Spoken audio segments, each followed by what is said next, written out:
Hello, so welcome to this tutorials. And in the next couple of videos, we'll be developing point of sale application using C# and MS SQL using Entity Framework.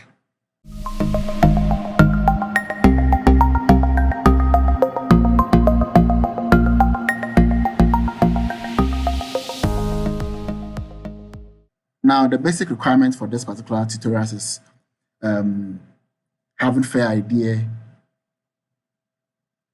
in programming, specifically C#, and also having a fair understanding of database technologies. And for this particular course, we'll be using MS SQL. Now, for this video, we'll be focusing on developing the database for this particular project. So let's move straight to MS SQL. So of course, you open MS SQL, I'm expecting that you see your connection prompt here. So I believe we all know how to connect to our database. If you don't have any idea, after installing your database, you can just type localhost here, or just type dot, then you connect. Sometimes you might be facing problems when you connect to this database, and most of the times your database engine might be off, and the easiest way to get access to it is just click on your start menu and search for MS SQL Server Connection Manager. You come here, and most of the times this engine will be off. So you just turn it on and everything will be fine. Now let's go straight to our management studio. So first of all, let's click on expand our databases and stand on the database and right click and go to new database. So here you just type, let's name our database POS, standing for point of sale management system, and let's click OK. But I've already created the database, so I will not click OK here. But clicking OK, I'm expecting that you see your database here. So let's expand our database and create our first table. Now, I normally like using the designer to create my database. So I'll click on instead of coming here to use the new table, I'll just click on my database diagram, right click and go to new database diagram. We will see something like this. And I'm expecting that the first time you open it, you won't see any tables here. Of course, for me, I have created the tables already. So first of all, you come here, you close your dialog because you don't have any table here. You just close your dialog and you come here and right click and go to new table. So in the new table, you just type products for you to get a table like this. Now, after getting this table, I'm expecting that there won't be any field or columns here. So the first table we are interested is to have product ID. And since it's a point of sale application, we are expecting to have a table that will keep our products, the product we make sales on. So we are expecting to have a table like products. Some call it items, but then we are using product for the names. Okay, so now you have your product ID, then you also have your name, price, cost is active, and this particular column we want to be able to disable item from showing up in our products. And also this is where we will be keeping our product images, and we also have product category. So quickly create this table. Then create another table. Of course, to create another table, just go to new, then you type the table name. But because I've created the tables already, I'll just open it for you to see. So now add another table, and the pro the table should be product category. And for the product category, for example, that what we want to do is that we want to be able to categorize our product into, let's say, beverages, let's say food stuff, maybe drinks, and all those kind of things. So we want to be able to categorize our product. So that's what we have here.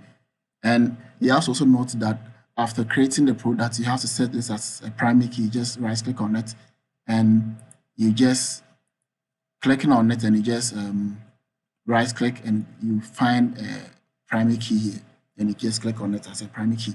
And I've set it as auto increment. You just right click on this one, go to property, and you come to identity specification, and you set the increment here. You set it to yes, and you set the increment. Same applies to this one too. You set it to yes. Now, for you to see the detailed information, this is a varchar, and this one is an integer. Now, after this, you add another table called transactions. And for the transaction,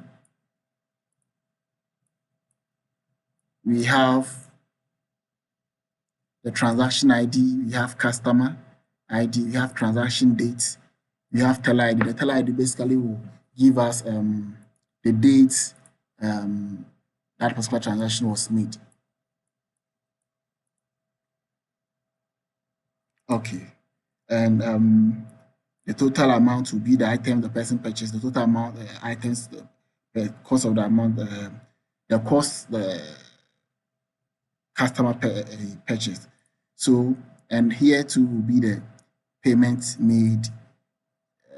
So, for example, a customer will come in and will purchase like 5 items. So, at the end of the day, maybe the 5 items, the total cost will be 20 cedis. Now, the person gave us, let's say the total cost will be 25 cedis, and the person gave us let's say 30 cedis.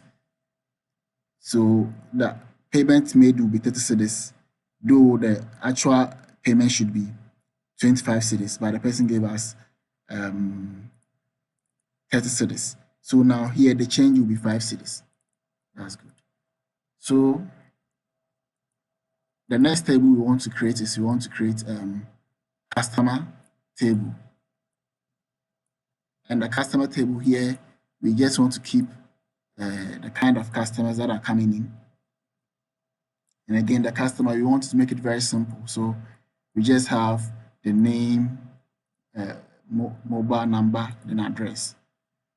This one too, we have set the identity specification to yes. Okay. And the next thing was having sales transaction item. So the whole idea of the sales transaction and the sales transaction item is for our sale. For example, a customer come in and purchase something.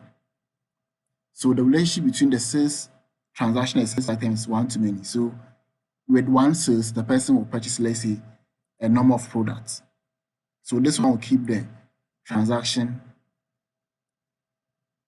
the person made, and this one will give us the detail of the items the person purchased. So that's what we have. And our last table will be users. So this is where we keep the users of our application. And for this as well, I'm just making it as simple as possible. We have the user ID, this one too is auto increment. We have the username, and we have the password.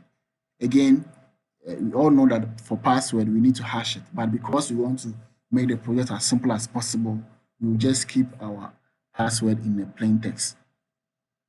Now let's talk about the relationships in this particular database. Now the relationship between product and product category is one to many. So to create that, you just click on this one. Let me delete this relationship and create it for you again for you to see.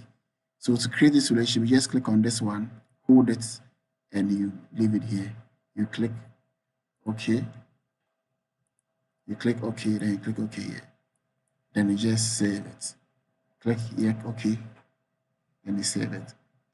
I save it by pressing Ctrl S.